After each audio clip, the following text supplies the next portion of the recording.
Y en fin, que a mí cada día me apasionan más todas estas cosas porque soy un absoluto ignorante, cada vez sé menos y cada vez hay tantas áreas de las que quiero aprender y que están en vanguardia. Y esas áreas estarán fundamentalmente a lo largo de todo este año en nuestro programa. Queremos saber, aprender, instruirnos y compartir esa sabiduría entre todos. Pero ahora, compañero Noel Calero, cambiamos el tercio. También las sombras están en Milenio 3. Bueno, aunque esto no son sombras exactamente, aunque es un tema mucho más inquietante. La muerte, y agradezco también todo el impacto tremendo que tuvo el debate de experiencias cercanas a la muerte que hicimos en Cuarto Milenio.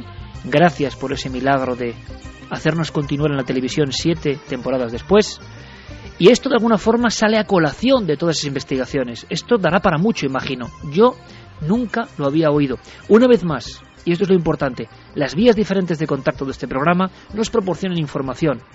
Información que a veces llega a buen puerto, que se convierte en voces, en testimonios. Alguien nos hablaba desde un complejo hospitalario de investigaciones, de observaciones médicas, y yo me quedé muy sorprendido, espero que vosotros también.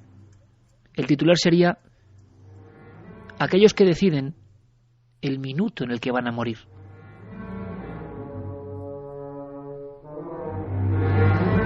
Y fijaos que de hospitales hemos hablado mucho, a todos los niveles. Desde el hospital abandonado, donde parece que hay ecos de otras historias.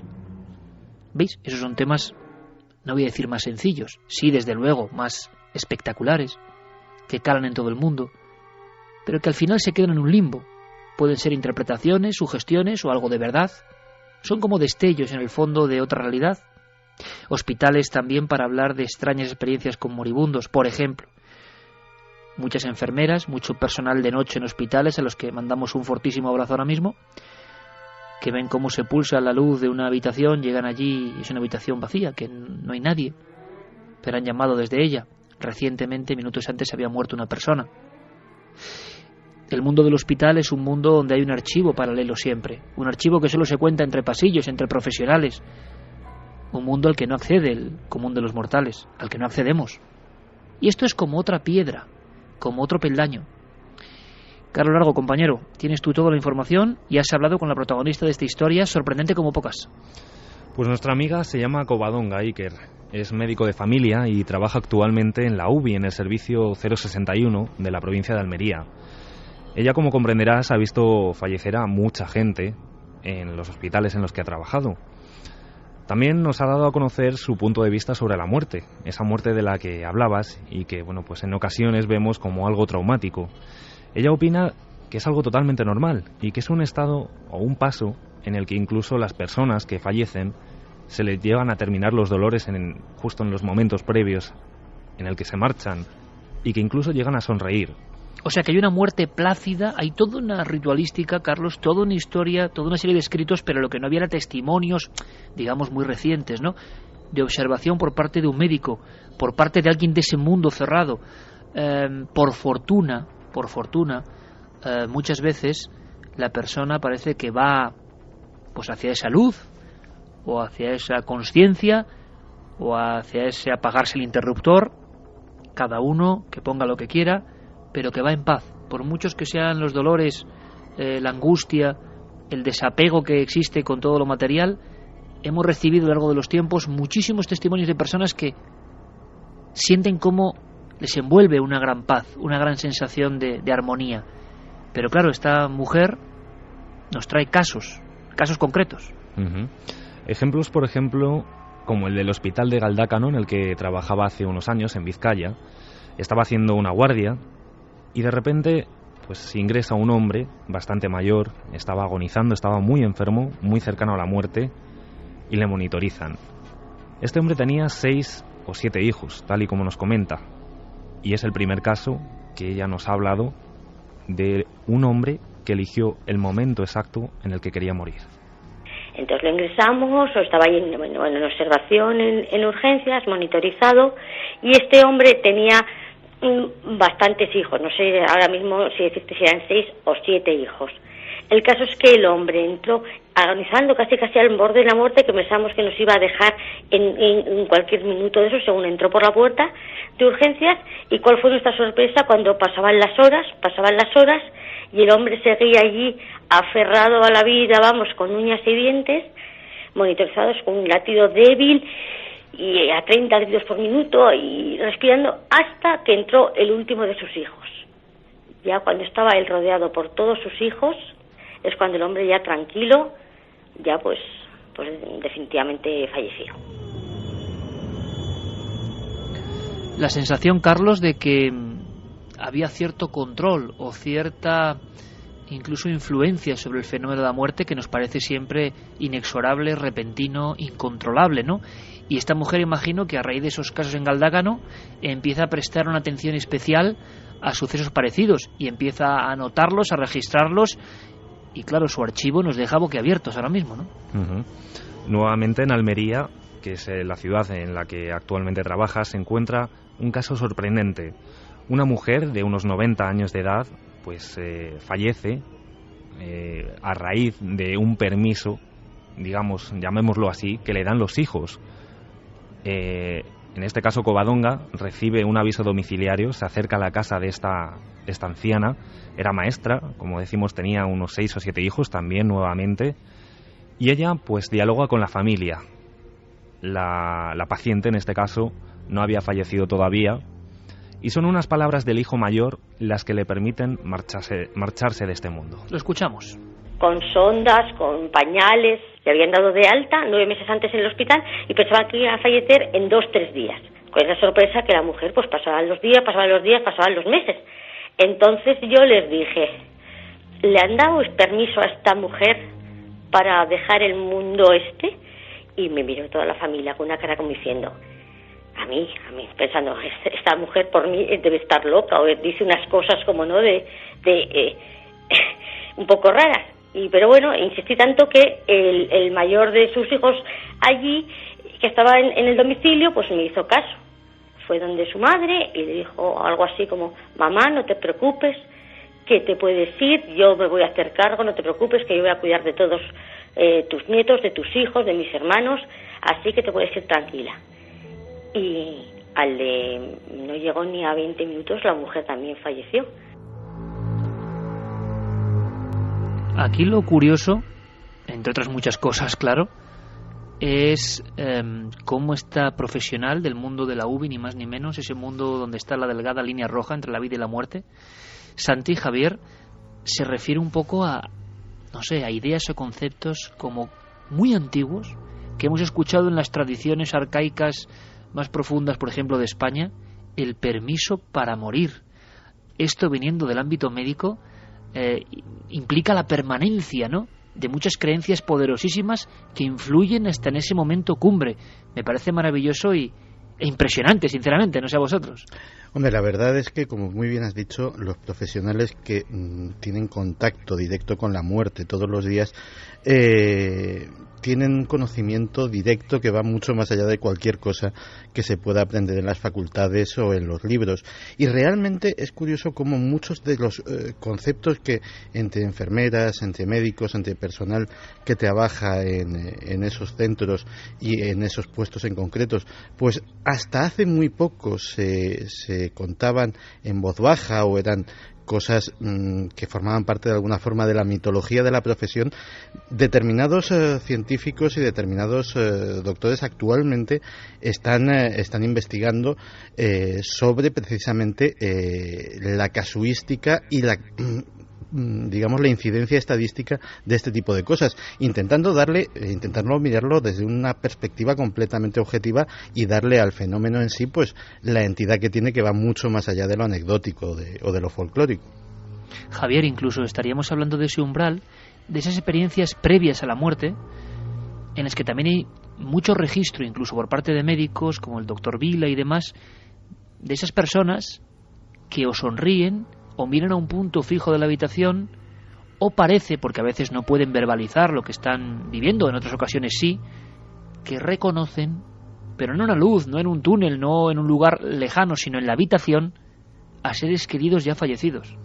Sí, serían fallecidos anteriormente, seres muy próximos, desde los padres, por ejemplo. Siempre, además, en este tipo de ocasiones suele aparecer la madre.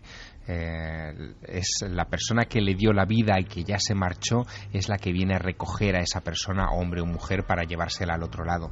Es tan constante, tan repetitivo, que da la impresión de que en ese trance que es el más importante que uno puede tener después del nacimiento, uno recurre a las sensaciones, a los estímulos, en fin, a las chispas primordiales, y la chispa primordial es la de la madre. Fíjate, Iker, que cuando tuvimos ocasión en Cuarto Milenio de entrevistar en su día a Peter Fenwick, que es uno de estos médicos a los que me refería, me llamó mucho la atención una cosa que nos contaba y nos puso los pelos de punta. Y es que efectivamente eso sucede en la mayor parte de los casos. Se dan esas personas cercanas o queridas que ya han pasado al otro lado y que vienen a buscarte, pero detectó que en personas que habían llevado vidas, digamos, poco regulares, miembros de la delincuencia organizada, por ejemplo, criminales de guerra, etcétera, etcétera, de repente lo que percibían era como que venía alguien, y no precisamente en tono amistoso, a pedirles cuentas en ese último momento. Y la verdad es que justo cuando describió esa parte de la casuística, al equipo nos impresionó muchísimo. Pero esta mujer de la UBI, que ha recorrido varios hospitales, que ha observado atentamente y que no tiene miedo a contarlo, tiene más casos para nosotros, Carlos. Sí, además nos comentaba que esta tarde, hablando con otra compañera, verificaba que este tipo de experiencias no solo las ha vivido ella. Nos relataba una historia de un hombre de mediana edad que precisamente comentaba en vida que moriría justo después de que casara a sus tres hijas. Pues una vez más, fruto de la casuística, este hombre fallecía cuando su tercera hija se casaba. Y de hecho, la imagen que pues me ha puesto los pelos de punta es que el aviso domiciliario les llega cuando la hija tiene el vestido de novia recién puesto. También vamos a conocer otra historia, Iker, que conoció en primera mano Covadonga. Se trata de una mujer de unos 70 años. Nuevamente es un aviso domiciliario el que le llega a nuestra amiga. Y bueno, se trata de un caso en el que esta anciana decide no el momento exacto, sino el día de la semana en el que quiere morir. ¿Por qué? Por una sencilla razón. Ella quería que se la enterrase un domingo. Que la mujer se ha ido a echar la siesta y que no se despierta. Bueno, pues vamos para allá y efectivamente la mujer está muerta. Y entonces nos comenta, esto fue un sábado 3:30, 4 de la tarde, y nos comenta la hija, dice: fíjense que el sábado pasado se echó la siesta y como pues durmió más tiempo de lo habitual, la mujer se despertó el sábado anterior diciendo: uy, qué tarde se me ha hecho, dejaré lo de morirme para el sábado que viene. Y entonces cuando nos dijo esto el familiar, nos quedamos todos como atónitos, pues la mujer se quería ser enterrada en domingo, entonces su afán era morirse en sábado a una hora apropiada para poder ser enterrada en domingo y que no se le haga muy tarde porque entonces se le entierra el lunes. Claro, el sábado anterior la afirmación de su madre le había parecido algo así como, bueno, cosas de señoras mayores, bueno, el sábado que viene me voy a morir. Bueno, pues efectivamente, al sábado siguiente falleció. ¿Se puede de alguna forma controlar la muerte? ¿Se puede decidir en ese umbral en qué parte de la frontera quedarnos? Parece increíble, ¿no? Me gustaría mucho, Carlos, recopilar de cara al final del programa también cuestiones de nuestros oyentes sobre esto, si conocen más casos o si les parece un simple cúmulo de casualidades. Sea lo que sea, lo interesante es que de ese círculo cerrado casi nunca sale nada. Y yo aplaudo enormemente a las personas que se atreven a salirse del redil y a contar historias que quedan siempre eso, en esos cenáculos, ¿no? Somos público con ganas de aprender y queremos saber. De todo lo que nos ha contado Covadonga, creo que hay algo, Carlos, que ya tiene tintes antropológicos, que tiene tintes ritualísticos y que se entremezcla con, bueno, muerte, UBI, cableados, enfermedad, o sea, cosas modernas, ¿no? Y de repente, en mitad de todo eso, surge con una fuerza, como un magma primigenio, el rito, la fuerza del rito y el material del rito. Uh-huh. No digamos de qué material se trata, porque creo que la historia es de verdad no sé, de novela, pero real, y parece que relativamente habitual? Pues simplemente daremos el nombre de un hospital, el Hospital del Poniente, en El Ejido, Almería. Ahí hay una creencia, como tú decías, que actualmente se sigue utilizando. Creo que son los devotos de Virgen del Carmen. En el hospital aquí, en el Hospital de Poniente, en el Hospital del Ejido, pues eso, pues personas mayores que están allí y que están ahí pues pasando, que les cuesta, digamos, pasar la puertilla hacia la muerte, y siempre hay alguno, ¡ay, la tierra! Entonces van para afuera, cogen tierra de allí mismo, de los jardines que hay en los alrededores del hospital, y le ponen tierra debajo de los pies, y fallecen. Dicen, para que mueran tranquilas las personas, venga, vamos a ponerles tierra. Y mueren con la tierra bajo los pies. Estoy absolutamente seguro, compañeros, de que nuestro amigo José Luis Cardero, el antropólogo, tendría mucho que decir, porque es como si en ese mundo frío, hospitalario, aséptico, alejado de la madre tierra, en el fondo todo tiene que ver, ¿eh? Javier hablaba del arquetipo de la madre, de la diosa madre, de alguna forma, de la diosa de la fecundidad, apareciéndose casi siempre en estas experiencias próximas a la muerte. Pero es que lo de la tierra es como un bucle, ¿no? Es como si en algo que ni siquiera racionalizamos, en algo subterráneo, en lo más profundo de las capas de cebolla de nuestro cerebro, de alguna forma, estuviese ahí pulsante. Tocar la tierra parece, para algunos será una tontería, pero no creo que lo sea, ¿verdad, compañeros? No lo es volver de nuevo a la esencia, el suelo, la tierra, en fin, eso que nos ha acompañado a lo largo de toda la vida. En el momento de despedirnos de ella, de dar el paso hacia la puertita, como decía nuestra amiga, se convierte en una necesidad vital, en algo fundamental. Por eso hay que respetar ese tipo de creencias. Yo aplaudo que en este hospital, en fin, permitan a esos pacientes llevarse ese pedacito de tierra hasta la cama de su hospital. En otros lugares quizá más deshumanizados o más racionales, entre comillas, quizá no lo permitirían, y lo que están haciendo es darles el permiso para una muerte feliz, que creo que es importante. Pues una vez más, compañero Carlos Largo, pues ponemos hoy una pica en Flandes, abrimos un surco, un conocimiento que no teníamos, una historia que ocurre en España, y quiero agradecer enormemente a Covadonga Herrera su participación, que nos cuenten más cosas, y si algunos amigos del ámbito de la medicina se atreven a más, pues más aprenderemos todos, sabremos de esos ámbitos misteriosos. Vamos a ir enseguida, ya con la actualidad digital. Qué contraste, la tierra en los pies para la buena muerte, y ahora lo digital. Así es este programa. Por cierto, que hablando de lo digital, quiero agradecer a todo el público que no solo ha hecho del podcast de Cuarto Milenio un acontecimiento, mañana por supuesto nos veremos, sino un abrazo a todos los amigos. Quiero hacerlo públicamente además, que hacen la página de Mi Tele, que es la plataforma de Mediaset de todos los programas. Quiero mandar un abrazo a quienes hacen esa página, quienes seleccionan las cosas, y gracias por supuesto a los usuarios que hacen de Cuarto Milenio el contenido más descargado y más visto de toda esa plataforma. Por lo menos de momento, lo agradecemos enormemente. Gracias por esa vida digital que también nos dais. Gracias de todo corazón y para todo el mundo. Por eso, como homenaje, las noticias con nuestro cronista de píxeles, Diego Marañón. Milenio Red. Toda la información digital del mundo del misterio. Un equipo de arqueólogos españoles, dirigidos por el investigador del Consejo Superior de Investigaciones Científicas, José Manuel Galán, viajaron el pasado lunes a Egipto para continuar con el proyecto Yehuti. En la 11ª campaña, que ahora comienza, las excavaciones explorarán el área de las tumbas de Yehuti y Eri, dos altos dignatarios de la corte egipcia. Me gustaría recordar a los oyentes que tenemos una página web, que es www.excavacionegipto.com, desde la cual nos pueden seguir en un diario online. Pueden seguir nuestros descubrimientos y actividades en casi tiempo real.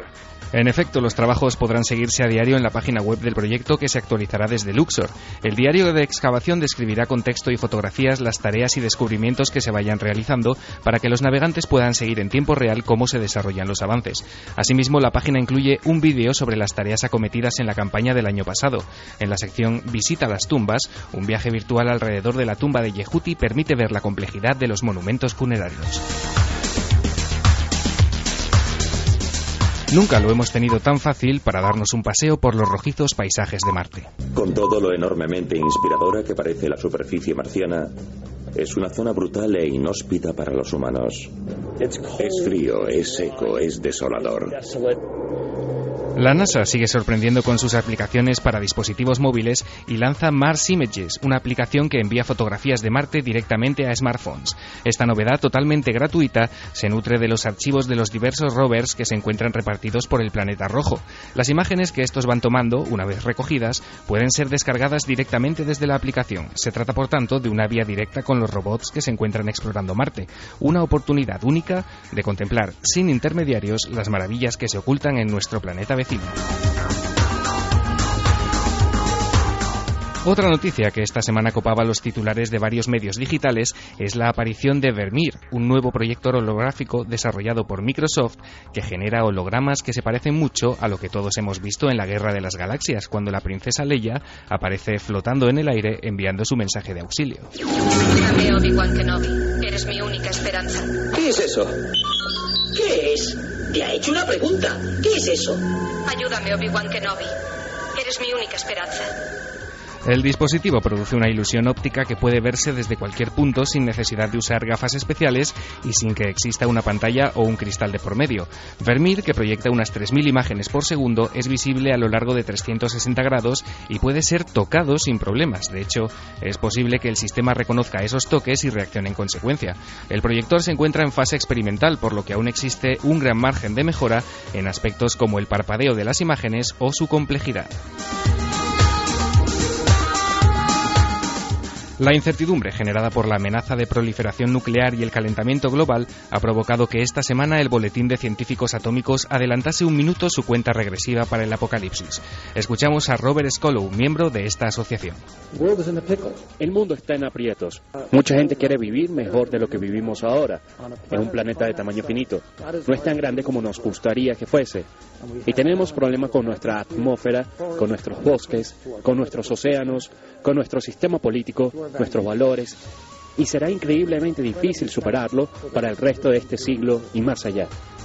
El simbólico reloj del apocalipsis, cuyos movimientos pueden seguirse en Internet, marca ahora las 12 de la noche menos 5 minutos, lo que metafóricamente nos sitúa a 300 segundos del temido cataclismo nuclear. Así lo hacía público esta semana Alison McFarlane, presidenta de la asociación que en 1947 creó el reloj del fin del mundo para ilustrar la inminencia de una catástrofe atómica.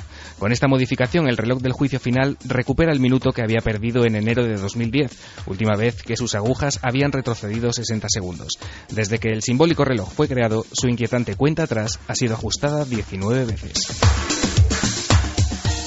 Milenio Red vuelve en 7 días con más enlaces interesantes. Mientras tanto, y gracias como siempre a Guillermo León, podéis seguir la pista de estas 4 historias desde ikerjimenez.com. El misterio continúa en la red.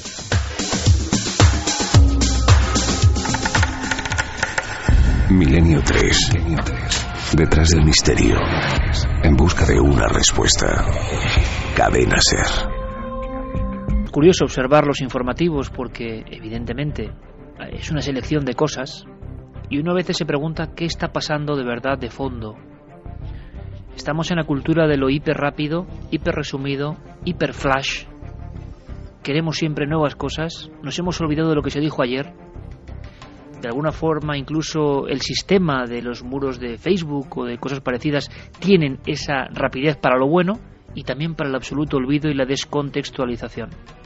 La sección de Santiago Camacho de Conspiraciones es un clásico desde el 2002, desde el inicio, hace una década, parece mentira, de Milenio 3, precisamente porque intenta hacer lo que pocas personas hacen, ahondar en conceptos, hilar tramas y quizá aproximarse a una verdad convulsa porque parece que está ocurriendo algo en torno a lo nuclear, evidentemente, y Santi tiene más datos que es difícil escuchar en otro lugar. Santi, todo tuyo.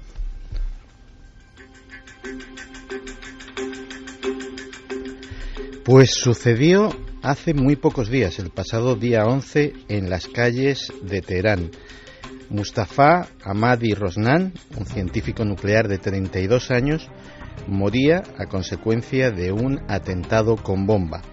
Nos lo contaban así nuestros compañeros de Hora 14. El atentado registrado a primera hora en Teherán, la capital iraní, que ha costado la vida a un científico que trabajaba en la principal planta nuclear del país.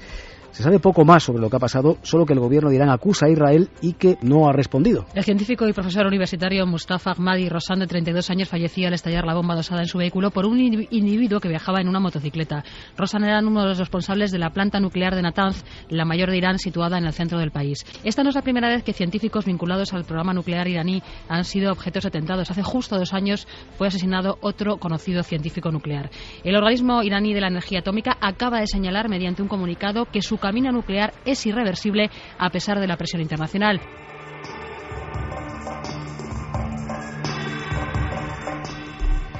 Efectivamente, una calle atestada, en uno de esos atascos de tráfico que parece ser caracterizan a las calles de Teherán. Rosan estaba allí con su coche y de repente se acerca una moto que para a su lado, le adosa en la misma puerta del conductor lo que parece un imán de gran tamaño, sale corriendo y apenas 2 segundos después ese artefacto estalla y se lleva la vida del científico. Como muy bien decían nuestros compañeros de informativos, no ha sido el único caso. En los últimos años han muerto 4 científicos del programa nuclear iraní y uno de ellos se ha salvado por los pelos en un atentado fallido utilizando este mismo sistema, pero que él se dio cuenta rápidamente y pudo salir del coche antes de que detonara el artefacto. Por supuesto, el régimen iraní ha echado la culpa a sus 2 grandes enemigos, Estados Unidos e Israel. La Casa Blanca ha negado vehementemente toda participación y además ha hecho una condena absoluta del asesinato. En Israel, digamos que la negación ha sido bastante más vaga y de hecho hasta un portavoz militar apuntó lo siguiente, dijo: no sé quién se ha vengado del científico iraní, pero desde luego yo no voy a derramar ni una sola lágrima.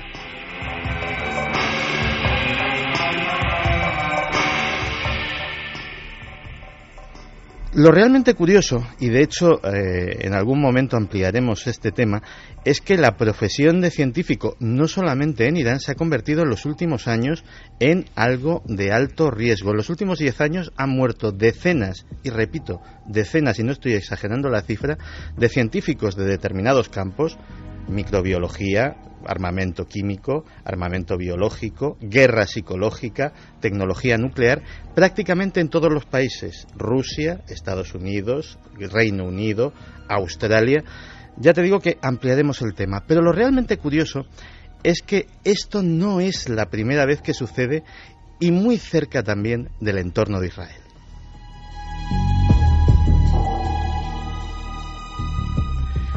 Tendríamos que trasladarnos a finales de la década de los 50, cuando el presidente Nasser, también en pendencias con el Estado israelí, contrata a un personaje realmente fascinante, Otto Skorzeny, al que muchos atribuyen la paternidad de la red Odessa para salvar a los antiguos SS y colocarlos en diferentes países del mundo bajo identidades falsas, con un doble cometido. El primero es entrenar y dar entrenamiento de comandos a sus tropas de élite. Pero el segundo es reunir a los antiguos ingenieros de cohetes de la factoría de Peenemünde, a orillas del Báltico, donde se desarrollaron las V1 y las V2, para crear su propia tecnología de misiles.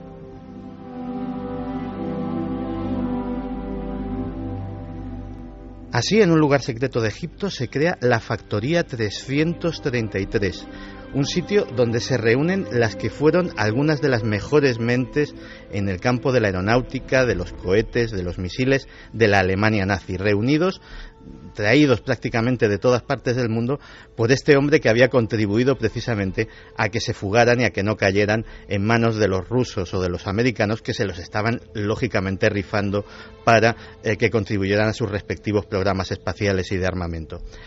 Lógicamente, el Mossad, que no se le escapa absolutamente nada, se entera de que esta Factoría 333 está en funcionamiento y está desarrollando esta tecnología y decide tomar cartas en el asunto.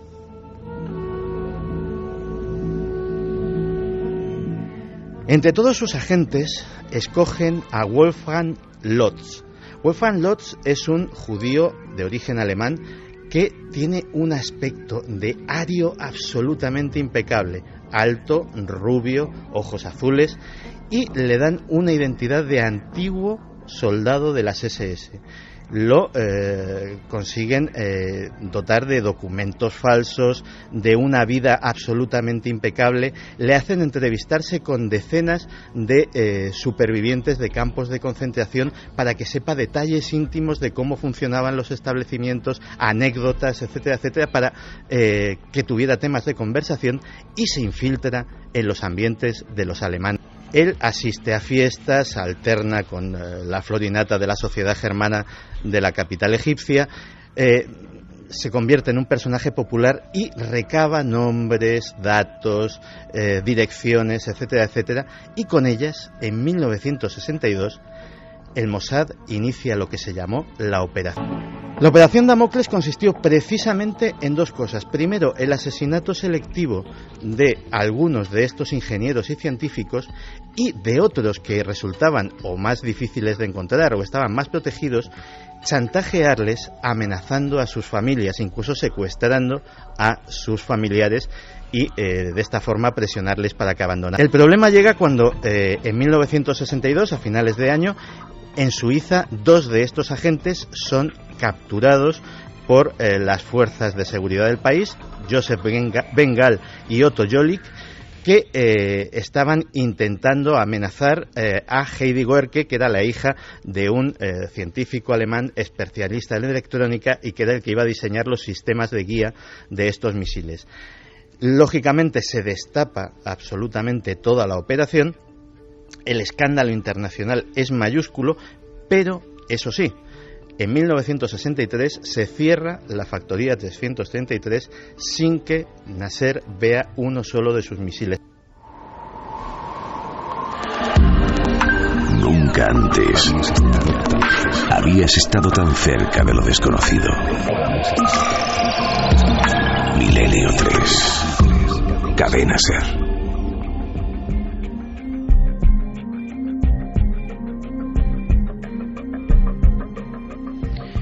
Lo dice como sentencia y muy bien Santiago Camacho. Nada sucede por vez primera, siempre echando atrás las manillas del reloj y los archivos, sobre todo, nos encontramos con raíces de cosas y argumentos. Qué interesante es ver la historia de esta forma, qué interesante, Santi. Yo no sé si esto tiene de conspiración también algo o no. Sé que mi amigo Javier Sierra, en su eterna búsqueda del misterio, es curioso este oficio, Javier, uno busca el misterio, los misterios se entremezclan en la vida, pero uno no deja de soñar con nuevos proyectos. Yo sé que a ti la luna te llama especialmente la atención, sé que todo lo que está en torno a ese mundo extraño, ese satélite extraño, te cautiva. Y me hablabas, tenías mucho interés en contarnos a todos, y te vamos a escuchar muy atentamente, sobre algo que tiene que ver con ese matrimonio, no sé si bien ha venido o no, entre los rusos y la luna. ¿Qué ha pasado? Bueno, en este caso no es nuestra luna más inmediata, es la luna, una de las dos lunas de Marte. En este caso es la luna Phobos, que tenía que en estos momentos estar, bueno, a punto de recibir una misión rusa que por desgracia no va a llegar nunca. Es más, dentro de 16 horas esa nave espacial rusa va a reentrar en nuestra atmósfera y va a caer probablemente a unos 400 kilómetros, al menos eso dice la agencia Roscosmos de Moscú, a unos 400 kilómetros de la costa chilena. ¿Qué es lo que ha sucedido? Bueno, lo que ha sucedido es lo siguiente. Una nave de 14,6 toneladas, la Phobos Grunt, que significa suelo de Phobos, pues va a reentrar después de que fallase su puesta en órbita y su lanzamiento hacia territorio marciano. No está, por lo tanto, en ese vacío cósmico de 566 millones de kilómetros que separan el planeta rojo del nuestro. No va a llegar nunca a la luna de Phobos, no va a desentrañar sus misterios, no va a tomar tierra en la luna de Phobos, ni tomar muestras del grunt, del suelo de Phobos, ni vamos a saber finalmente, lo que hay en ese lugar. Los rusos llevan años obsesionados con la luna de Phobos, y esto es muy llamativo porque sus homónimos americanos y ahora los nuevos partícipes en la carrera espacial, que son los chinos, no parecen especialmente interesados en una luna pequeña, deforme, que tiene un comportamiento singular, eso sí, dentro del sistema solar, puesto que su órbita es mucho más veloz que la de cualquier otro cuerpo celeste conocido en nuestro vecindario cósmico.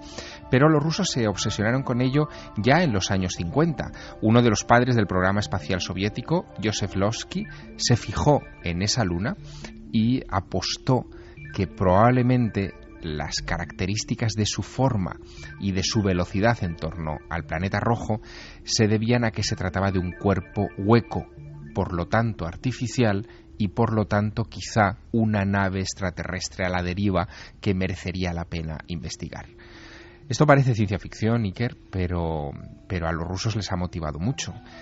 Tanto que en los años 1988 y 89 ya mandaron 2 naves que fracasaron en su empeño. Una, Phobos 1, ni siquiera llegó a su objetivo, le ha pasado como a esta Phobos Grunt.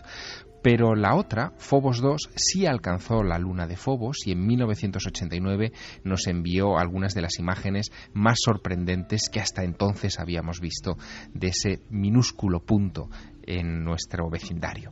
Pero fíjate, ocurrió algo. La Phobos 2, en septiembre de 1989, deja de funcionar después de obtener 2 fotos extrañas. Una es una imagen de un objeto junto a la Luna de 20 kilómetros de largo por 1,5 kilómetros de ancho, una especie de sombra blanca cuya naturaleza jamás se aclaró, y la otra es una sombra que algunos pensaron que era de la Phobos 2, pero por el aspecto de la sombra no se correspondía a la anatomía, a la morfología de la nave, y que otros terminaron pensando que se trataba de la sombra, en fin, de un vehículo extraterrestre que estaba cerca de esta misión soviética. Las fotos las vimos en Europa, en la Europa previa al desmembramiento y a la caída de la Unión Soviética, gracias a una cosmonauta que en 1991 se las llevó a un congreso de ovnis en Tucson, Arizona, y contó a los medios de comunicación qué es lo que había sucedido con esas imágenes. Si te parece, escuchamos ese documento. Por supuesto. Cuando el satélite se acercó a Marte, consiguió tomar una última fotografía de la luna marciana. El satélite logró aproximarse muy cerca del planeta y en ella podemos ver un objeto extraño. Y también otra imagen muestra una gran sombra sobre la superficie de Marte. 3 días después de recibir estas imágenes, se perdió la comunicación con la sonda.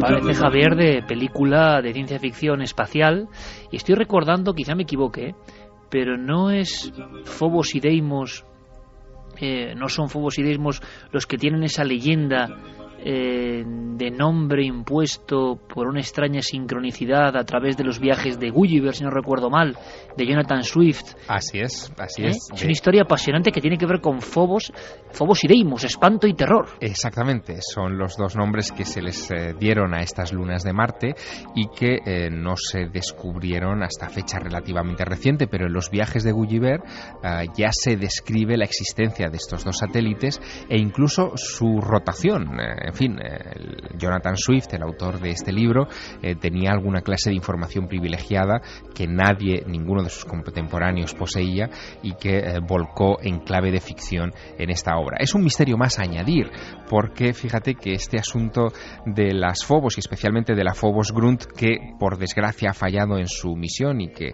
veremos caer dentro de 16 horas, forma parte también de una extraña maldición que rodea últimamente al programa espacial ruso. Tanto es así que, fíjate, en los últimos 4 meses son 3 las naves que están reentrando en la atmósfera. Una es una americana, la WARS, que entró en nuestra atmósfera en septiembre, otra en octubre, que fue un satélite alemán, el Rosat, pero en el cómputo soviético la cosa es mucho peor. En el 2011 la agencia Roscosmos ya ha hecho públicos los datos de que de 32 lanzamientos, 5 han fracasado, entre ellos este de la Phobos Grunt. Algunos hablan de sabotaje. De hecho, el director del programa espacial ruso piensa que por influencia exterior están teniendo todos estos problemas. Ahora bien, ¿quién está detrás de estos sabotajes? ¿Y por qué, curiosamente, estos sabotajes o estos fallos, vamos a hablar de estos fallos, que es lo que son sin lugar a dudas, se han cebado especialmente con las naves a Marte?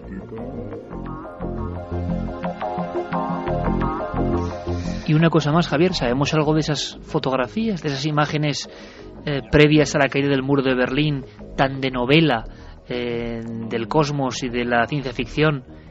¿Fueron exageraciones? ¿Sigue su enigma? ¿Nadie dijo nada después de ellas? Bueno, hubo intentos de explicación y se habló de fallos en la telemetría y en el envío de esas imágenes. Se habló de causas naturales, aunque nadie supo explicar qué clase de causas naturales pueden provocar la confusión con un objeto de 20 kilómetros de largo. Pero las fotos son oficiales, son auténticas, no están sometidas a manipulación y el misterio en torno a ellas, desde luego, permanece. Son fotos misteriosas. Pues del misterio en el cosmos, Noel Calero, compañero, rompemos en la recta final y nos marchamos con mensajes de nuestra audiencia. Lucía Antonio nos decía: me pasó con mi abuela, cuando ella estaba ingresada en el hospital estaba yo con ella y de repente vi para la puerta de la habitación como un flash. Vi a mi abuelo con su boina que llevaba muerto 5 años y a las pocas horas mi abuela murió. Cristóbal González nos contaba: buenas madrugadas, enorme programa, felicidades. Yo soy enfermera en un geriátrico y he visto varias veces gente esperando un permiso o esperar a ver a todos sus seres queridos para morirse. Bueno. O sea, personas, Carlos, que inciden en esto, ¿no? En que este rito incomprensible, ilógico, irracional, lo que ustedes quieran, pero existe, se cumple o se cree en él hoy en día. Y no visto por la persona que va a morir, sino por testigos a su alrededor, que eso es importante. Qué temazo. Y que también nos escribían muchos oyentes haciendo mención a nuestro primer dossier, al tema de las diosas madre. Manuel decía: mujer vista como creadora de vida al igual que la naturaleza, creadora de la vida. Docha decía: mujer igual a vida, igual a tierra, igual a naturaleza, igual a renovación constante, igual a reencarnación, igual a vida eterna. José de Cádiz: Dios no es ni hombre ni mujer. Dios es una energía interior que sentimos cuando nos despegamos del mundo. Dios es el concepto de ese sentimiento. Jessica: cuando era pequeña leí algo sobre Lilith. Se la representaba como un vampiro que aparecía en los sueños y se aprovechaba de los hombres. Mi sincera enhorabuena ahí, quería Carmen, por esta nueva vida. Pedro de Yecla: para mí Dios no es ni hombre ni mujer, simplemente es una creación de los humanos para buscar explicaciones a lo inexplicable. Perséfone: necesitamos un equilibrio en la dualidad masculina y femenina.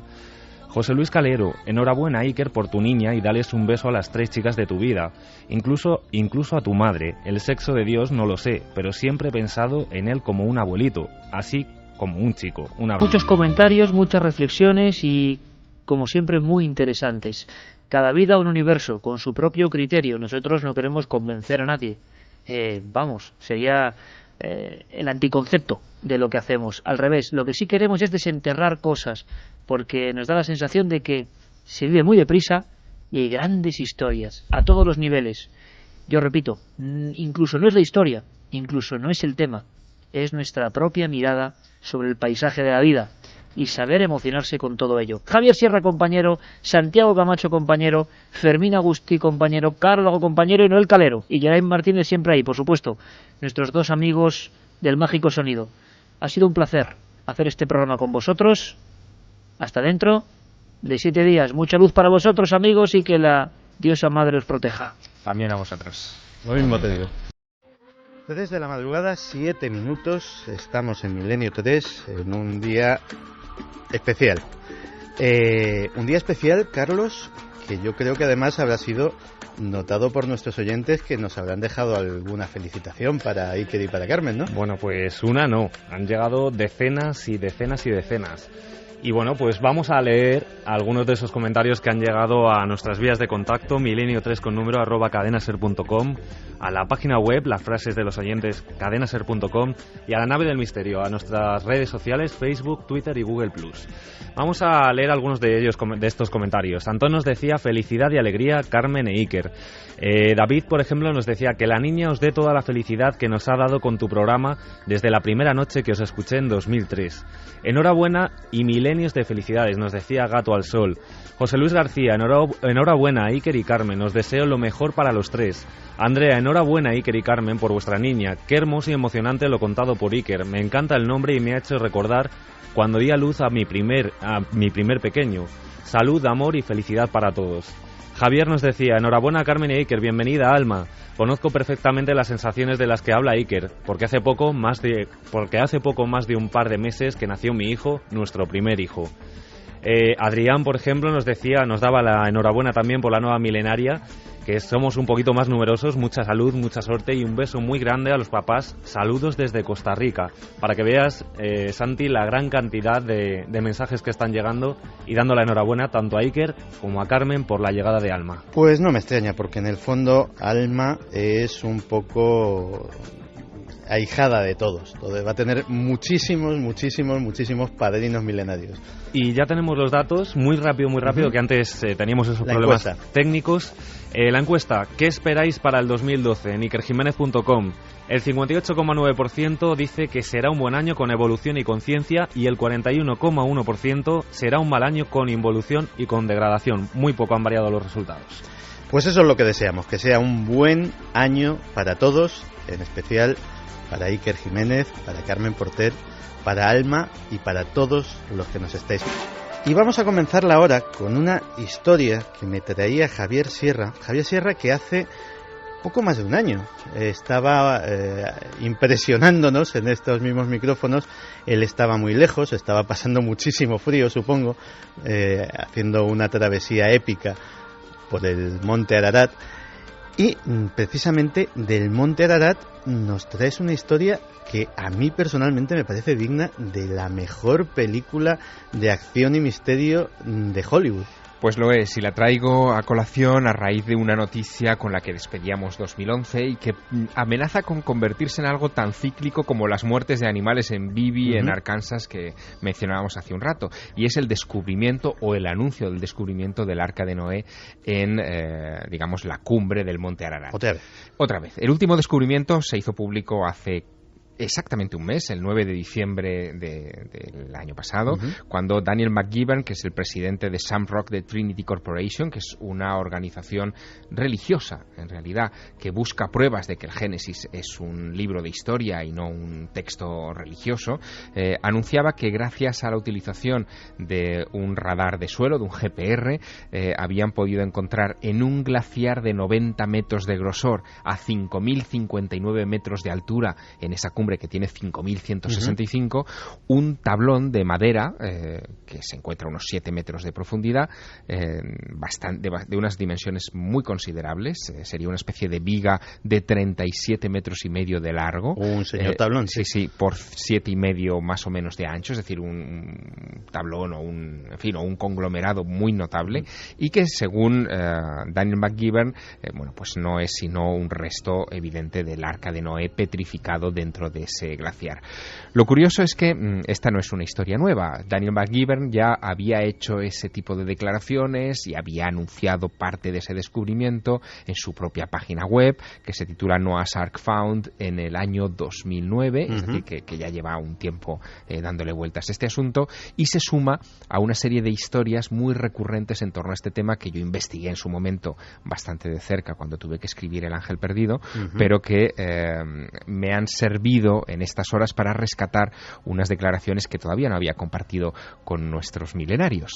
Las declaraciones me las hizo un oficial retirado, un sargento mayor del Ejército de los Estados Unidos, con una hoja de servicio de 28 años, que se llama Robert Dean. Robert Dean se hizo muy famoso en los años 90, principios de los 90, cuando él dijo que mientras trabajaba para la OTAN, en una misión a la que le destinaron en Europa, él descubrió que existía un nivel de accesibilidad a los secretos oficiales, que era una etiqueta llamada Cosmic Top Secret, que estaba por encima del Top Secret, ¿no? Cosmic Top Secret. Cosmic Top Secret. Y en torno a ese Cosmic Top Secret se habían guardado los grandes arcanos de la humanidad, desde la visita de extraterrestres, el accidente de Roswell y, por supuesto, también la búsqueda del Arca de Noé. Y en ese contexto me cuenta algo que parece el resumen perfecto de una película de acción norteamericana, pero me gustaría que lo escucháramos de su propia voz. Pues vamos a escuchar a Robert Dean. El Ararat es territorio turco, los turcos son nuestros aliados, pero los turcos no saben nada sobre esto, y nosotros no les hemos dicho nada ni pedido ningún permiso. Enviamos un equipo de la Marina al Ararat sin su conocimiento, y ese equipo de SEALs estuvo allí durante 10 días. Los llevaron con helicóptero y los lanzaron en paracaídas en su interior, a unos 4.000 metros de altitud. Los helicópteros normalmente no vuelan tan alto, pero nosotros tenemos helicópteros que lo hacen. La gente no lo sabe, pero tenemos helicópteros que alcanzan los 5.000. Así que situamos al equipo de marines y se trajeron consigo lo que describieron como artefactos anómalos.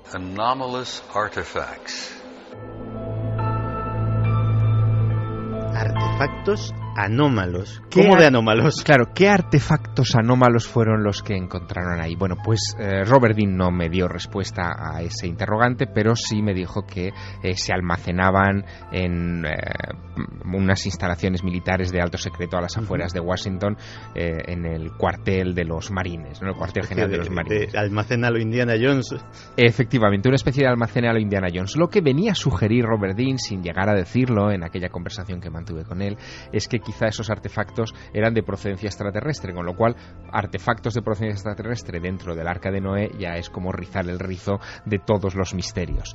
Yo no doy credibilidad absoluta, desde luego, a este testimonio, sobre todo después de haber pisado el Monte Ararat y de haber explorado parte de esos glaciares y de ver la orografía tan compleja que tiene ese lugar.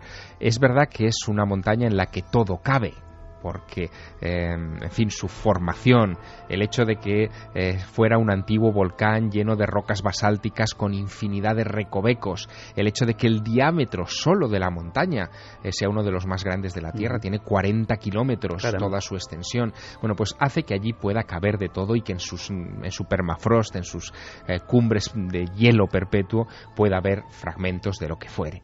Pero tanto como pensar que un equipo de SEALs entraron dentro del Arca, se trajeron artefactos y hoy en día están descansando en Washington, a mí particularmente me cuesta reconocerlo, pero a raíz de estas noticias y previniendo que quizá en la segunda mitad de 2012 vuelva a anunciarse de nuevo un descubrimiento del Arca de Noé, no está mal que esta noche aquí nos adelantemos a él. Pues una historia realmente fascinante. Helicópteros que vuelan a 5.000 metros de altura, SEALs ultra entrenados entrando en la propia Arca de Noé. En fin, digno de una película. Y de películas vamos a hablar en un momentito.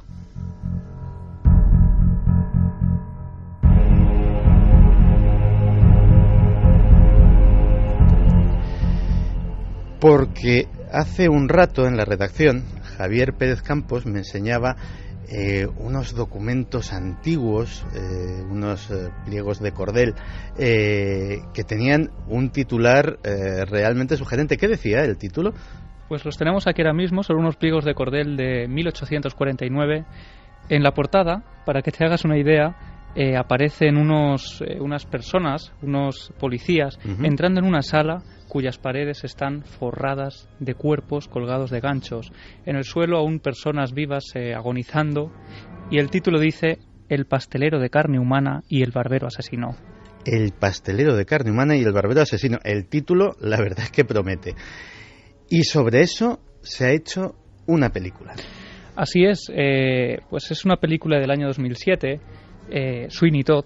La dirigió Tim Burton. Sin embargo, existen muchas otras versiones anteriores, existen versiones de Broadway, existe incluso un libro llamado El collar de perlas, que es el que dio origen a esta historia, 1846, escrito por Thomas Becket. Y si quieres vamos a escuchar el tráiler de la película para entrar un poco en la historia. Lo escuchamos. 15 años soñando con volver a mi hogar con mi mujer y mi hija. Benjamin Parker. Nada de Parker. Ahora soy Sweeney Todd y se hará venganza. Y él tiene a tu hija. El juez Turpin. Debes olvidar el pasado. No. A tiempos desesperados. Medidas desesperadas. Sweeney Todd, que antes de que me dijeras que esto estaba basado en hechos reales, a mí me parecía como una especie de versión bestia del Conde de Montecristo, pero resulta que es que sucedió en realidad. Así es, existen ciertas modificaciones que Hollywood ha realizado, finales un poco más alegres o mucho más diferentes, pero la historia está ahí. Tenemos al personaje principal, Benjamin Barker, que es engañado. Bueno, él vivía felizmente con su mujer, con su hija, y aparece de pronto ese juez Turpin, ¿no?, que se enamora de su esposa y, bueno, pues finalmente idea un plan para quitarse del medio a Benjamin Barker. Lo acusa de ciertos crímenes que él no comete, lo expulsa de Londres durante 15 años y lo que no esperan es que Benjamin Barker regresaría después. Regresaría con un estilo totalmente diferente, nadie lo conocía y llega de alguna forma buscando venganza. Llega después de haber vivido esos años tan difíciles, condenado a esos trabajos forzados. Y él tenía una vida próspera en una barbería, que además hay que recordar que en aquella época, en el siglo XVIII, pues el barbero era también un poco el cirujano, ¿no? Y el sacamuelas. Dentista, efectivamente. Eso es. Pues si quieres vamos a escuchar otro corte de la película para seguir entrando y conociendo más de este personaje. 15 años.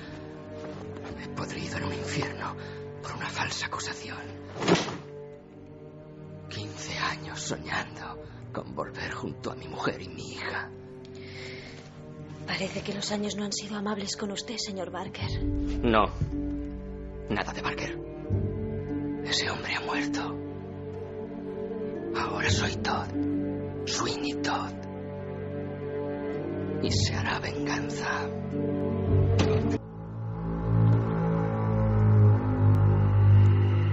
Y se hará venganza.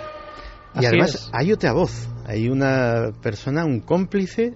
Eso es, esa es la cómplice de Sweeney Todd, que es ni más ni menos que su vecina de abajo, la señora Lovett, porque cuando Sweeney Todd llega a su barbería en la calle Fleet, que estaba en un segundo piso, descubre que en el primer piso han abierto una nueva tienda, una tienda de pasteles, en la que, bueno, pues él empieza a tener un contacto casi diario con esta mujer, su negocio no es muy próspero, y finalmente, pues entre los dos acaban ideando la forma de vengarse. Fíjate, Santi, lo primero que hace es cambiarse el nombre a Sweeney Todd para que nadie lo conozca, para que nadie sepa quién es, realquila esa tienda en la segunda planta, además abre esa barbería y ocurre que día tras día su furia va incrementándose hasta que llega a matar a la primera persona. A partir de ahí empieza a cometer una serie de crímenes no solo con las personas que tuvieron que ver en la decisión del juez Turpin, sino prácticamente en todas las que van entrando a su barbería, hasta llegar a acabar con la vida de 160 personas, ni más ni menos. 160 personas. Y el problema es qué hacemos con los cuerpos y cómo una persona llega a matar a 160 personas sin que nadie se dé cuenta de que algo extraño está ocurriendo. Pues ahí entra en juego la vecina de abajo, la señora Lovett, que pues pensaba, ¿qué es lo que hacemos con estos cuerpos? Pues vamos a trocearlos, y ya que la carne estaba muy cara en esa época, decide... Casi un artículo de lujo, efectivamente. Sí, pues ella decide aprovechar esos crímenes que está haciendo el barbero de arriba para dar un nuevo sabor a sus pasteles.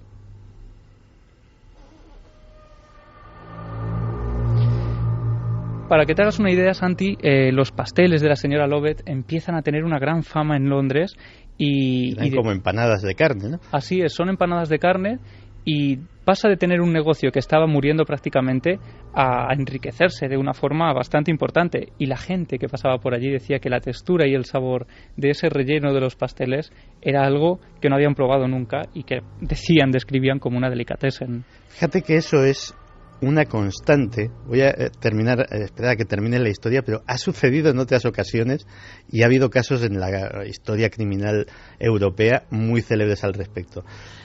O sea que esas empanadas de carne se convierten en algo famoso en todo Londres. Así es, como dices, todo el mundo la describe como algo delicioso, y finalmente acaban perfeccionando el sistema, porque en vez de estar sacando cuerpos a la calle, que los haría ponerse en el punto de mira de todo el vecindario, pues fabrican una silla que, bueno, de alguna forma se abate hacia atrás, descarga el cuerpo con una trampilla que cae, lleva un conducto que hace caer los cuerpos al sótano, y allí es donde la señora Lovett los recoge para hacer esas empanadillas.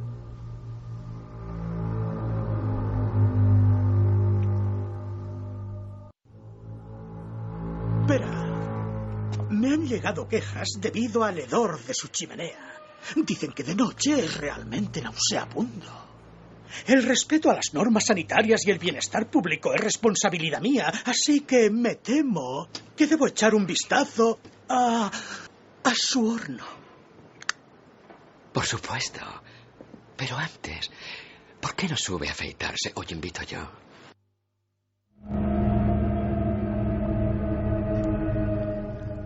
Tú fíjate que a mí no me han llegado a afeitar a navaja nunca, pero tiene que ser una sensación de sentirse indefenso ante un instrumento que te puede quitar la vida en un segundo. En una zona delicada, además. En una zona muy delicada. Y así era como Sweeney Todd disponía de sus víctimas. La mayor parte de ellas no tenían nada que ver con su venganza original. Es decir, este hombre entró en un furor criminal ya absolutamente imparable. Y supongo que el beneficio comercial que le sacaban a esos cadáveres influiría bastante también. Claro, él garantizaba de alguna forma el afeitado más apurado, y es una de las bromas, ¿no?, que se hacían. Uh-huh. Pero es que de hecho estamos escuchando todas estas historias y vemos cómo de repente los vecinos empiezan a notar un hedor muy extraño, muy desagradable por las noches. Incluso hay vecinos, familias, que denuncian que personas de su entorno habían entrado en esa barbería y jamás habían vuelto a salir. Es entonces cuando empiezan ya a llevarse a cabo investigaciones de diversa índole, y por ejemplo la principal es la del magistrado Richard Blunt, que inicia esa investigación dejándose afeitar por Todd, siempre acompañado de una persona, porque no atrevía a quedarse solo, sí. Y bueno, hasta que en 1801 se hace un registro y se encuentran huesos, ropas y relojes de oro en la cueva, en el sótano de esa casa, es decir, que también se quedaban con las pertenencias de los cuerpos. Finalmente, Lovett confiesa y se suicida tomando veneno, y Sweeney Todd es ahorcado en un mes de enero como este de 1802 a la edad de 46 años, y entregan su cuerpo al Real Colegio de Cirujanos de Londres. Pero es que además el periodista Peter Haining es el que sacó a la luz toda esta historia real en el año 2007, tras 10 años de investigación en legajos de la zona, y descubre otros datos impresionantes, como que Sweeney Todd nació en 1756, que se crió en un ambiente de pobreza, y que probablemente también esas palizas entre de su padre a su madre, había cierta violencia doméstica, y todo eso influyó en ese ambiente conflictivo. Además, ofrece datos como que la barbería se encontraba en el 186 de la calle Fleet. Esto ha dado lugar a auténticas peregrinaciones de personas que ya no solo hacen la ruta de Jack el Destripador, también hacen la ruta de Sweeney Todd. El turismo morboso de Londres, que los que conocemos bien esa ciudad, pues también lo conocemos. Así es, y además ofrece también datos como que la barbería, para mostrar detalles como que Sweeney Todd era a su vez cirujano de alguna forma y sacamuelas, pues tenía esas bolsitas de sangre coagulada en su puerta, en su ventana, y también algunas muelas que había sacado algunos de sus pacientes. Y bueno, pues ofrece otros datos como que la barbería, bueno, pues la distancia que tendría con la tienda de pasteles, que estaba en realidad no encima y debajo, sino una al lado de la otra, uh-huh. y otros muchos datos. Lo curioso, Santi, fíjate, esta historia llega a España, como decíamos al principio, en 1849. Eso es. ¿Cómo llega ese pliego de cordel que me has enseñado? Pues fíjate, esa historia del pliego de cordel cuenta algo que ocurre en 1415 en el país vecino, en Francia, uh-huh. y parece que tenemos una historia idéntica a la ocurrida en Londres, pero 400 años antes. Y bueno, pues si quieres vamos a escuchar a Juan Rada, uh-huh. periodista y amigo de este programa, contándonos esta historia, cómo se inicia. La historia de Sweeney Todd está un poco basado en un caso que pasó en París a mediados del siglo XV. A la capital francesa llegaron los hijos del conde de Pontarbo, se hospedaron en la posada de los Tres Reyes, en una calle llamada precisamente del Infierno. A las pocas semanas, el futuro conde de Montalvo observó que su hermano llevaba 3 días sin aparecer por el hotel, y entonces hablaron con un armero, y este le dijo que se había fijado en un señor que vestía igual que él. Dicen, vamos, como me van muy mal las cosas, pues estuve esperando a ver si salía de la peluquería, pues para pedirle incluso limosna, porque no me llega para dar de comer a mis 8 hijos. Esta persona seguía sin aparecer durante varios días y es entonces cuando se inicia una importante investigación, una labor de búsqueda casi sin precedentes para la época.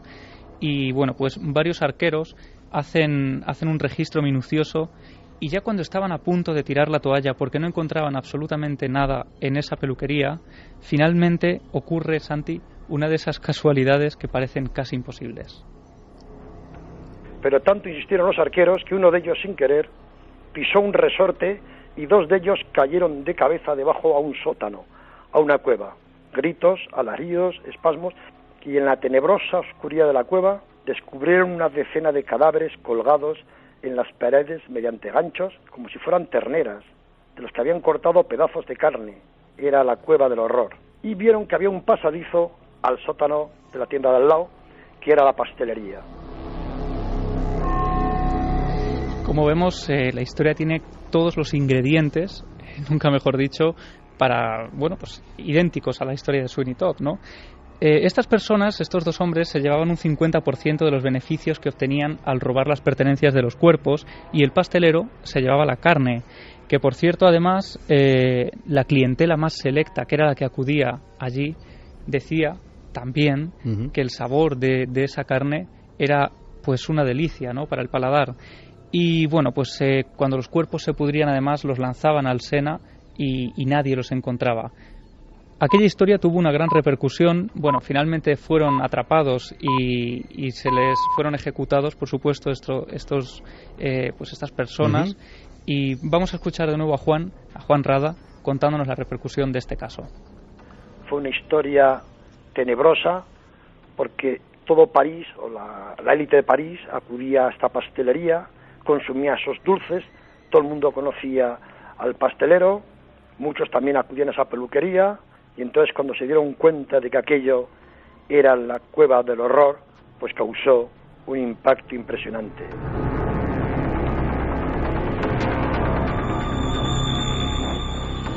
Pues Javier, parece mentira cómo algunas pautas del horror se van repitiendo en el tiempo. Y fíjate que cuando me contabas este caso me vino a la memoria el caso de Fritz Haarmann, el carnicero de Hannover.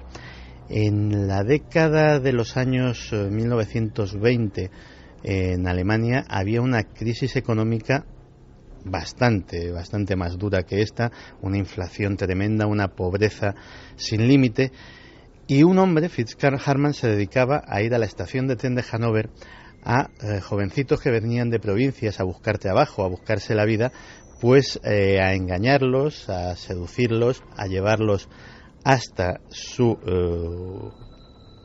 carnicería, y allí los dejaba sin sentido, parece ser que abusaba de ellos sexualmente, y los metía automáticamente en la máquina de hacer salchichas. Hasta que le atraparon, y le atraparon mucho tiempo después, las salchichas de Fritz Haarmann se convirtieron en las más famosas de Hannover. La gente hacía auténticas colas por comprarlas. Como ves, una y otra vez, las mismas pautas se van repitiendo a lo largo de la historia negra.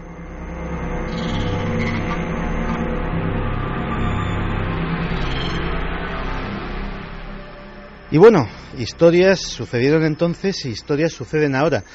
¿Y dónde suceden las mayores historias en la actualidad? Pues en el ciberespacio. Y nos las trae ¿quién? Diego Marañón, Milenio Red. Milenio Red. Toda la información digital del mundo del misterio. Empezamos el año en Milenio Red con un titular que asusta. Los ordenadores ya están escribiendo artículos periodísticos. Cierto es que la comprensión del lenguaje está avanzando mucho, pero esta semana hemos conocido una novedad que va más allá. Hablamos de pura y dura generación de lenguaje. 2 empresas estadounidenses han empezado a escribir noticias cortas por ordenador. De momento son resúmenes deportivos de 1 o 2 párrafos. El software recoge datos como, por ejemplo, estadísticas deportivas, informes financieros de empresas y construcción y venta de viviendas, y los convierte en artículos. Con los años, las posibilidades que Arthur Clarke escribió en su día y que se convirtieron en imágenes gracias a Stanley Kubrick están mucho más cerca de lo que parece. Tengo todavía el mayor entusiasmo y la máxima confianza en la misión. Y quiero ayudarlos.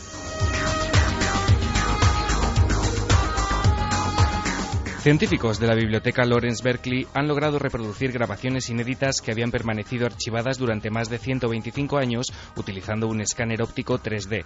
Las voces grabadas en el estudio Volta de Alexander Graham Bell se registraron en su momento para tratar de mejorar la calidad del fonógrafo que había inventado recientemente Thomas Edison. Esta es la voz de Graham Bell, uno de los padres del teléfono.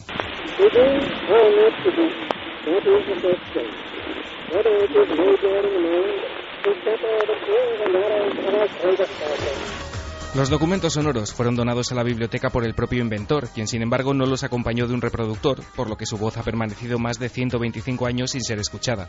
Usando un sistema llamado Irene 3D que permite escanear cualquier tipo de grabación sin entrar en contacto físicamente con el soporte, los científicos y un grupo de restauradores han logrado reproducir las grabaciones por primera vez sin dañarlas. Los rumores sobre un hipotético apagón de Internet son cada vez más insistentes. La Stop Online Piracy Act, la ley SOPA, está trayendo mucha cola. Entre sus detractores está el fundador de Wikipedia, Jimmy Wales, que ha propuesto un nuevo método de oposición a este proyecto de ley. Se está planteando vaciar totalmente la enciclopedia gratuita. En efecto, fue Wikipedia quien comenzó a promover la idea de una huelga, o apagón como lo llaman los medios, contra la ley SOPA. Parece que la propuesta gustó y ahora otros gigantes de Internet están meditando tomar acciones similares. Google, Facebook, Amazon, Yahoo, Twitter y PayPal, entre muchas otras empresas, podrían unirse para que la protesta se deje notar en cada rincón de la red. Aunque no existe una fecha concreta para este hipotético apagón que afectaría a millones de usuarios en todo el mundo, según diversos medios se baraja el día 23 de enero, debido a que el Congreso de Estados Unidos debatirá un día después la controvertida norma. De concretarse la idea, todavía no está claro si el apagón afectaría solamente a los estadounidenses o si sería una maniobra a nivel mundial.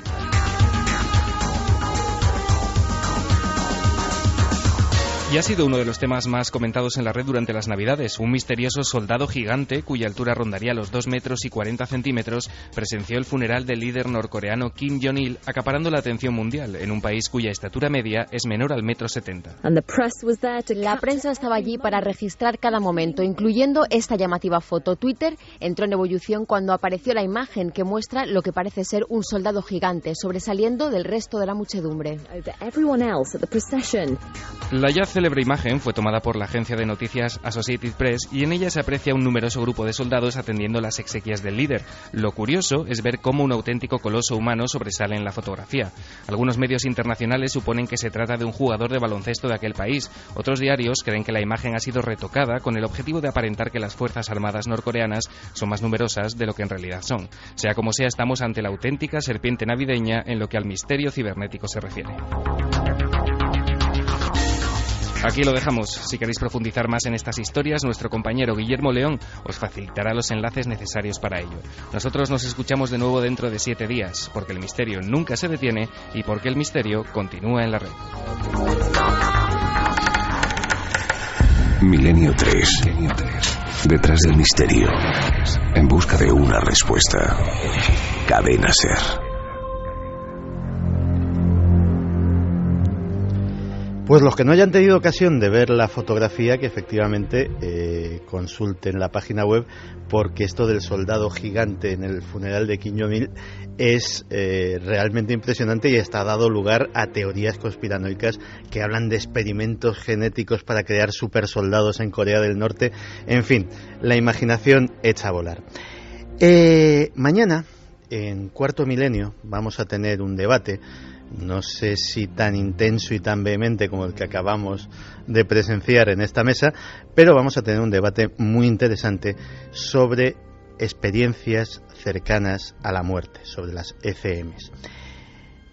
En ese debate se tratarán todos los aspectos del tema, algunos inéditos y muy interesantes, y a raíz de ello, Carlos Largo me ha contado una historia que me ha dejado pues muy sorprendido con un tema que yo conozco, o creo que conozco relativamente bien, como es ese de las experiencias cercanas a la muerte, y sin embargo me he encontrado con un testimonio de una persona que es un hombre de ciencia, un hombre racional, que su vida y su trabajo se mueven en los parámetros absolutamente cartesianos y científicos, y que sin embargo, por su peripecia personal, pues ha protagonizado no uno, sino varios de estos hechos. Y con él ha estado, y con él ha hablado, y con él ha compartido su vivencia Carlos Largo. Cuéntame. Pues Santi, la verdad es que este encuentro con esta persona fue fortuito, fue a raíz de un reportaje pues para Cuarto Milenio. Uh-huh. Y bueno, pues empezamos a hablar acerca que no tiene nada que ver con experiencias cercanas a la muerte. Efectivamente, nuestro invitado es licenciado en Ciencias Químicas y asesor medioambiental. Uh-huh. Es una persona de mucha reputación. Y bueno, pues que hablando con él, pues un día me confiesa que él desde pequeño ha convivido con la muerte.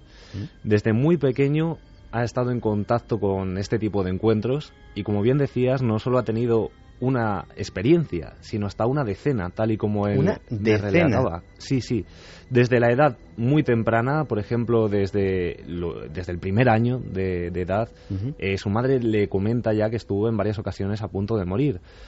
Todo esto parte de un simple hecho. La familia había tenido una muerte muy marcada, que era la muerte del hermano mayor. Uh-huh. A raíz de ahí, a nuestro invitado, que se llama Amador Barambio, pues empiezan a ocurrir una serie de cosas, enfermedades, que le hacen permanecer en casa durante prácticamente 6 años. 6 años en una cama, en su habitación, enclaustrado. Digamos como una especie de niño burbuja. Uh-huh. Que, como él decía, pues no había descubierto todavía el mundo.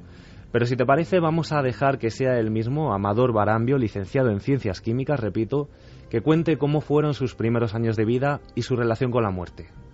Yo calculo que ella nunca me lo dijo, pero al estar con mucha ropa me debí destapar porque tenía calor y cogí una bronquitis.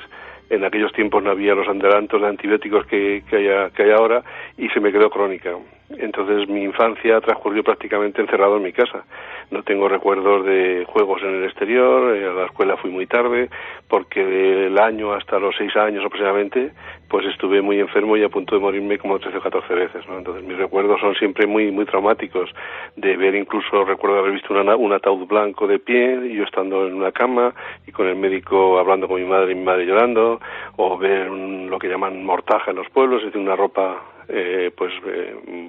para un niño para poderlo enterrar. Recuerdos de gomas inyectándome suero en mis venas, la visita del practicante, en fin, fue muy triste, ¿no? Un niño al que le llevan a los pies de la cama su futuro ataúd. O sea, la imagen no puede ser más espeluznante. Y que quizá él mismo no entendía y que comprendió años más tarde cuando sufre la experiencia cercana a la muerte que más le impacta y que más le marca para el resto de su vida. Tenía unos 19 años aproximadamente, estaba en la Universidad de Valencia estudiando Ciencias Químicas y bueno, pues sufre una especie de shock y a partir de ahí empieza a tener una vivencia que, bueno, pues como él mismo nos va a contar, a partir de ahí le cambia la concepción sobre la muerte y empieza a investigar y bueno, pues vamos a escucharle. Yo siempre he sangrado mucho por la nariz, no sé si por efecto de las inyecciones antibióticas y demás que me pusieron en aquella época, y sufrí una pérdida de más de medio litro de sangre. Habían llamado ya al médico de urgencias y en ese momento debió darme una especie de shock, una parada cardíaca o algo parecido. Y yo no recuerdo perfectamente toda la situación porque viví lo que viví, pero al mismo tiempo era consciente de lo que pasaba a mi alrededor. Yo deducí luego leyendo más tarde que había tenido una salida extracorpórea. Entonces, en ese momento lo que viví fue como un personaje que yo no vi, pero que sentía a mi lado, que me acompañaba, y pasaron mi vida hasta esos 19 años como una especie de fotogramas. Es decir, si lo que había hecho era muy positivo, yo sentía un amor maravilloso, formidable, que me marcó. Nunca he sentido un amor así en vida, ¿no? Por el contrario, cuando pasaban otra escena y revivía como otra película, otra parte de mi vida, vivía, por ejemplo, algo que yo había hecho mal.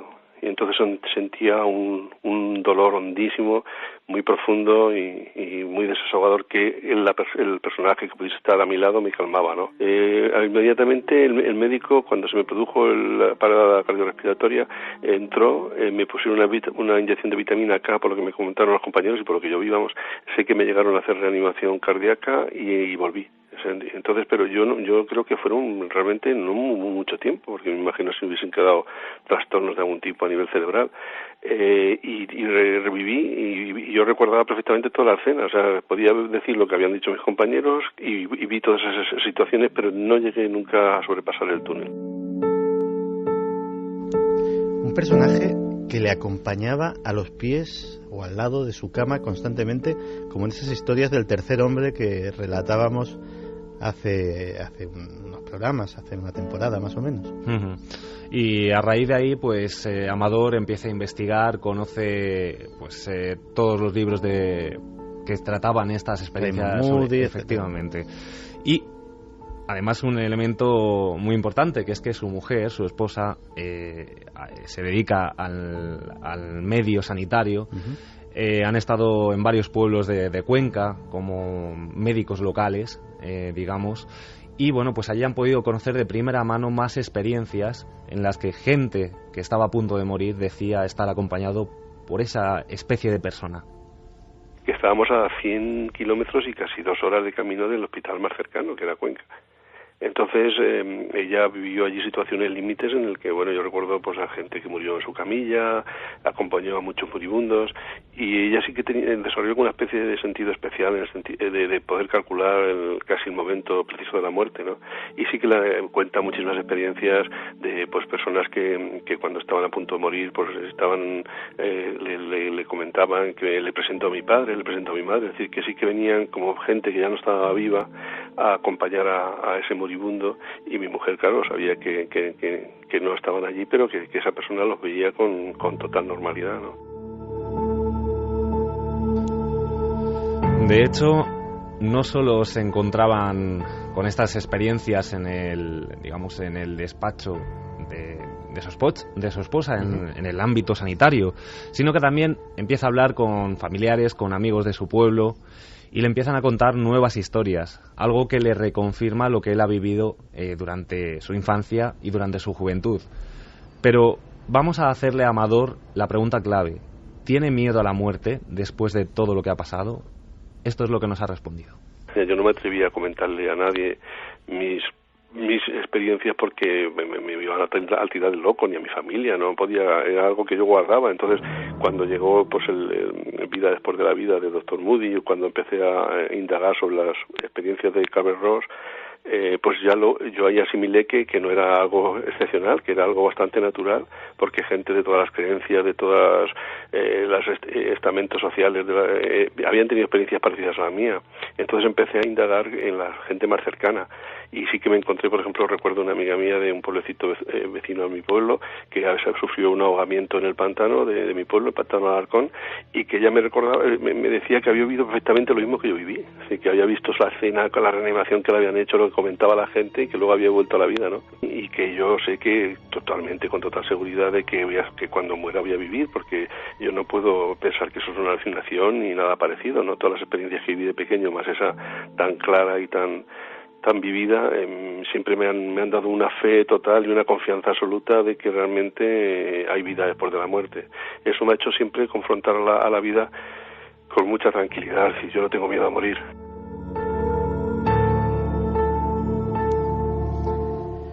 Una experiencia común de la que habla poca gente, en la que mucha gente más de la que pensamos la ha tenido, pero muy pocos hablan de ella en alto, y que tiene como punto común que todos los que la han vivido han perdido automáticamente el miedo a la muerte, el miedo a pasar al otro lado, a esa cita desagradable pero ineludible para todos.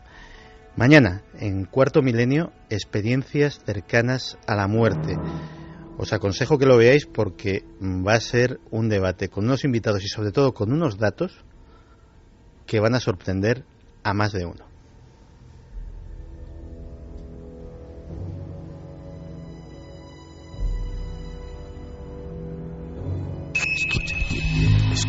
¿Quieres conocer la respuesta? Milenio 3 en la SER.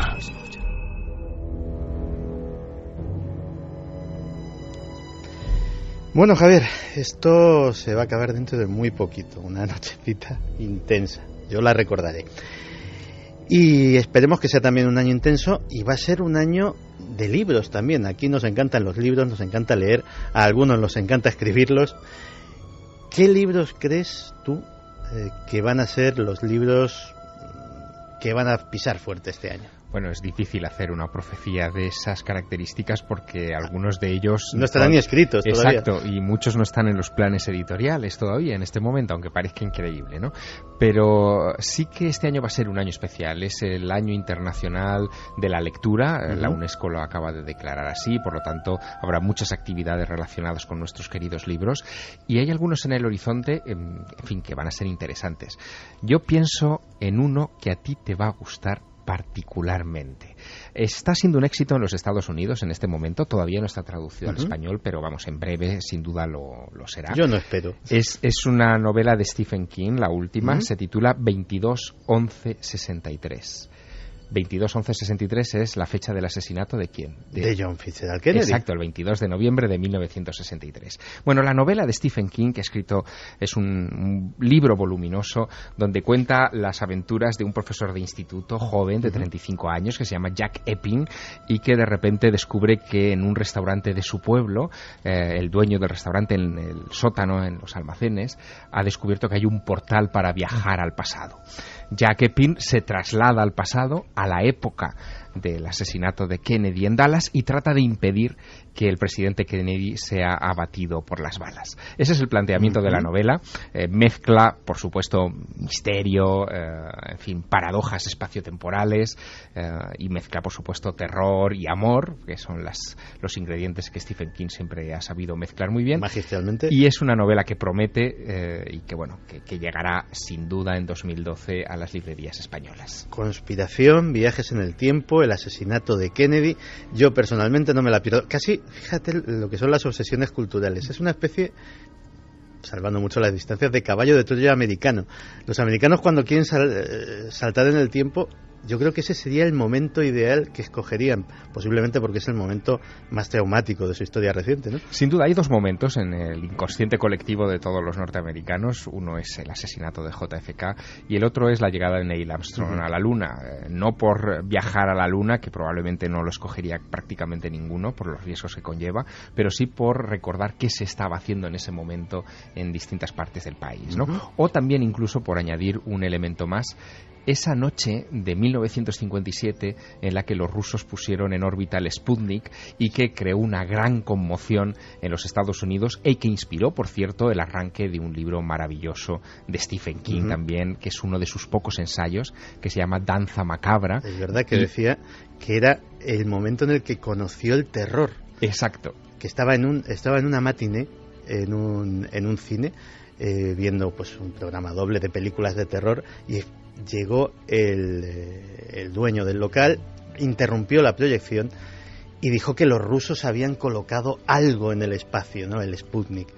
Y el saber que el enemigo atómico, tenía la capacidad de disparar cosas que llegaban hasta arriba y que desde arriba te podrían disparar a ti, efectivamente debía de ser muy inquietante para aquel momento histórico. Sin duda, lo paradójico de aquel momento es que la película que se proyectaba era de terror en el cine, nadie chillaba, y cuando se anunció aquello, todo el mundo salió del cine con las manos en la cabeza. Bueno, hay más historias, evidentemente, para este 2012, y hay una que, en fin, ocupó titulares en la prensa, fue noticia, de hecho sigue siendo hoy por hoy un misterio, porque la policía todavía no ha resuelto el asunto, que es el robo del Códice Calixtino, que desapareció de la Catedral de Santiago de Compostela en torno al 5 de julio de este año pasado. Bueno, las conjeturas fueron muchísimas desde el primer momento. Los hay incluso en estos momentos, en estas fechas, que sostienen que el códice no ha salido de Santiago de Compostela, que ha sido gente de dentro de la catedral, del entorno del entonces deán de la catedral, José María Díaz, los que sustrajeron ese libro como venganza personal hacia el hombre, digamos, que regía los pasillos del templo. Y fíjate, es curioso porque esas sospechas tienden a subrayar las primeras declaraciones que hizo el padre José María Díaz al poco de reconocer que le habían robado esa obra maestra, ese libro prácticamente incunable que tenía en la catedral. Y lo decía en estos términos, lo escuchamos. Si sospecho de alguien no lo digo. Primero porque es pecado hacer juicios temerarios. Hombre, lo que podemos decir es que el que lo llevó sabía de qué se trataba, sabía del incalculable valor y sabía cómo llegar a él. O si no lo sabía, lo averiguó para poder llegar. Era cuestión de tiempo que un novelista, en fin, con esos mimbres pudiera urdir una buena historia en forma de novela. Y esa novela, en fin, llega en estos días de enero a las librerías, se titula El Códice del Peregrino, la escribe José Luis Corral, que es catedrático de Historia Medieval en la Universidad de Zaragoza y buen amigo, y que siguió en aquellos días de julio muy de cerca todas las especulaciones, todos los planteamientos alrededor de la obra, aunque él formula una idea un tanto singular, ¿no? Él lo que sospecha es que el robo fue encargado por un millonario francés y encarga a dos traficantes de antigüedades que entren en la cámara de seguridad mal protegida del templo para llevarse el Códice Calixtino, y que todo eso lo hace para proteger un secreto que está dentro del códice y que tiene que ver, en fin, con el linaje de Jesús. Muy a lo Dan Brown. No podemos decir nada más porque sería hacerle un flaco favor a la novela. Pero que se la lea. Exacto, pero el Códice del Peregrino será uno de esos libros ahora en este arranque de 2012 que sin duda se van a comentar.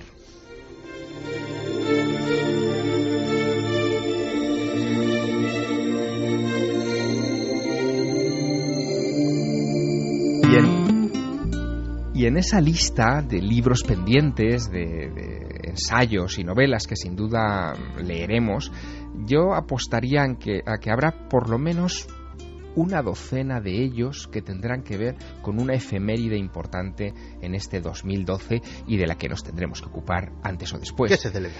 Se celebra el centenario del hundimiento del Titanic. Caramba. Hecho que también da para todo tipo de historias. Si estuviera aquí Carmen, lo habría sabido a la primera. Claro, bueno, pues sobre esto sin duda va a haber novelas, va a haber ensayos, va a haber libros sobre la maldición de una momia que iba, por ejemplo, en las bodegas del Titanic y a la que se le atribuyó también ese luctuoso suceso. En fin, habrá sin duda literatura de ese tipo. Y nos esperan varias cosas. Por ejemplo, en un término más cercano a lo que hemos hablado esta noche en el programa, 2012, en fin, lo que nos espera, Sirio, la editorial Sirio va a publicar Tiempo Fractal de Greg Barden, que es uno de los libros que más se han comentado en este tiempo en círculos New Age de los Estados Unidos, donde se comparan los modernos conceptos de la realidad fractal con el antiguo concepto de los ciclos de tiempo, donde todo regresa, todo se repite, lo bueno y lo malo, y esta crisis no sería sino un reflejo de esos ciclos, ¿no? Volvemos a pasar por crisis que ya hemos pasado en la antigüedad. De hecho, dentro de muy poquito vamos a hacer aquí en Milenio 3 un programa haciendo un paralelismo entre los grandes descubrimientos de la física cuántica, de la física, de la astrofísica, y lo que pensaban, lo que intuían, lo que meditaban los místicos, los pensadores orientales, los filósofos antiguos, que no está ni muchísimo menos tan... Y bueno, es un momento, como hemos dicho, un programa extraño y un programa en el que, a pesar de que el que os habla pues ha tenido su bautismo de fuego en el micrófono amarillo de la cadena SER, caramba, lo que impresiona el micrófono amarillo, la mesa y el estudio en el que estoy, pues ha sido un programa que, a pesar de las polémicas, a pesar de los barberos asesinos y a pesar de todo, sobre todo tenía como trasfondo alegría, mucha alegría, la que sentimos por nuestros amigos que seguramente nos están escuchando.